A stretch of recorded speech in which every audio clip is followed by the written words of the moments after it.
Hosea chapter 14, verse 5. I will be like the dew to Israel. He will blossom like a lily, like a cedar of Lebanon. He will send down his roots.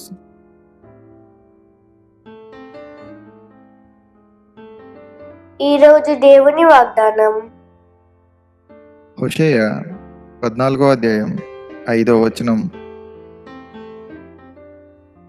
చెట్టునకు మంచు ఉన్నట్టు నేనతనికుందును, తామర పుష్పము పెరుగునట్లు అతడు అభివృద్ధి నొందును.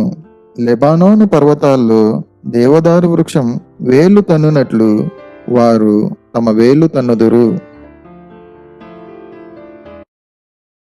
Send your prayer request to SusanDesi@gmail.com. We will pray for you.